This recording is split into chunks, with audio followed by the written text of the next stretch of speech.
Hi guys! Welcome back. So for today's vlog, i-share ko sa inyo kung paano tayo mangutang sa BPI. So ito ay BPI Personal Loan. 100% legit ito guys kasi ini-endorse siya or ino-offer siya ng pinakasikat at pinagkakatiwalaang bangko sa buong Pilipinas. Ito ay sikat na sikat guys kasi nag-a-ads din to sa Googles and kung sa iba-ibang mga platform. So minsan meron din siya sa GCash.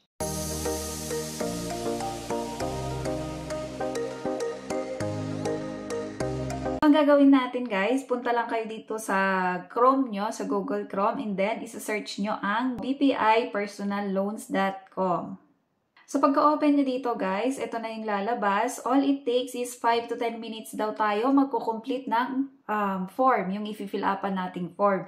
So ang kailangan lang dito ay isang ID and proof of income. You may open a BPI deposit account after the loan has been approved. Sasagutin nyo lang ito guys. Yan, yung Filipino citizen ba and date of birth. So next, so dito sabi niya dito, are you a principal credit card holder for at least 12 months with at least 20,000 limit? So tinatanong ka dito kung meron ka daw bang credit card na at least 20,000 limit for at least 12 months. Pero kung meron ka daw nun ay hindi ka na no need ka nang mag-submit ng income document. Pero kung wala naman ay inuno nyo lang ito. So, syempre, tatanungin ko magkano yung monthly income natin and source of income. So, next, pagka naglagay kayo dito, guys, yung source of income nyo, and then, if you are eligible to apply for a personal loan, sasabihin dito kung ano yung purpose loan nyo, loan amount, and then terms. So, kung gusto nyo makita kung magkano yung monthly nyo guys, pwede nyo i-compute na rin dito.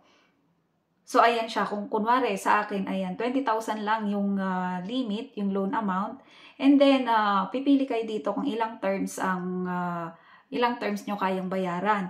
So, dito, kunwari 36 months. And then, nandito na sa baba yung babayaran nyo. So, i-compute nyo lang yan. Nandito na sa baba. And then, your monthly installment based on your selected term is 795 kung 36 months yung pipiliin nyo. So, yung 20,000 per month nyo is 795.56. So, kung okay na kayo dyan guys, i-continue lang natin. And then, sabi niya dito, we want to get to know you better. So, ito yung personal na natin. So, yung sa name, ayan. So, kukumplituhan nyo lang ito, guys. I-fill up nyo lang ito. And then, next ay kung paano tayo makokontak. So, maglalagay kayo dito ng phone number. Yan. So, optional naman yung iba. Basta yung phone number nyo ang ilalagay nyo. And then, yung home address naman natin guys, kung saan tayo, kung ano yung address natin. So yung syempre country natin, Philippines, province, municipality, yan, yung sa address naman natin ito. And then next ay yung more about you. So maglalagay kayo dito kung director ba kayo, officer kayo or stockholder kayo. So syempre tayo, hindi, ilalagay natin I no. And then next, are you related to a DOS or BPR or any BPI subsidiary and or affiliate? So, kung meron kayo dyan, yes nyo lang. Pero kung wala naman, ay inuno nyo lang. And then next guys, ay itong magpo-provide tayo dito ng TIN ID and SSS information natin. So, ayan. Optional naman siya dito pero mas maganda kung ilagay nyo na lang din para 100% na ma-approve tayo. Ayan. Then next ay please tell us more about your income source. So employment type, kung pipili kayo dito, kung employed ba kayo or kung ano yung trabaho natin.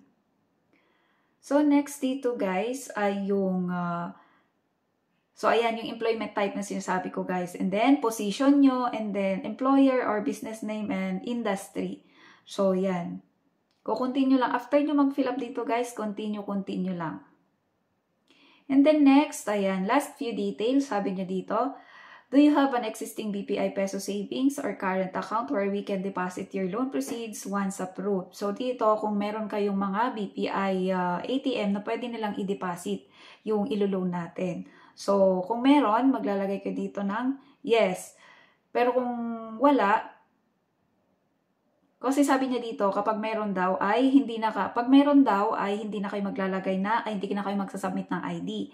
Pero kung wala ay magsasubmit kayo ng ID. And then, sabi dito, pipili kayo dito kung saang branch nyo gustong i-sign yung document. Kasi after nilang ma-approve yun, ay magsasign pa kayo sa branch na ilalagay nyo dito. Magsasign kayo dun sa loan forms na ipapasign sa inyo. Now, you can upload your documents. So, sabi dito, maglalagay kayo dito ng proof of income nyo kung hindi kayo card holder na nakalimit ng 20,000. So, ayan, mag-upload lang kayo dito, guys. Pwedeng payslip, yan. Yung basta, yung source of income nyo, yung payslip niya ay proof of income nyo. So, let's do a final review. So, sabi dito, yung loan, personal, financial, and documents. So, i-check nyo lang yan, guys. And then, i-check nyo dito sa baba, yung I have read and understood completely the terms and condition. And then, after nyo dyan, guys, ay isa-submit nyo na. Thank you for applying for a BPI personal loan. We will process your application and provide feedback within 5 banking days. Pag ganyan siya, guys, hihintayin nyo ng 5 days, and then kung approve kayo, guys, ay pupunta kayo doon sa branch na pinili nyo. So, magsasign lang kayo doon. So, ganun lang kadali, guys. And then, after nyo mag-sign doon, maghihintay ulit kayo ng 3 to 5 days bago i-release yung pera na niloan natin. So, ganun lang kadali, guys, ang mag-apply sa BPI personal loan. Pero 20,000, guys, minimum 20,000 yung sahod nyo dapat para makaloan kayo dito kay BPI personal loan. So, para sa mga medyo matataas or medyo malalaki ang sahod naman itong si BPI personal loan.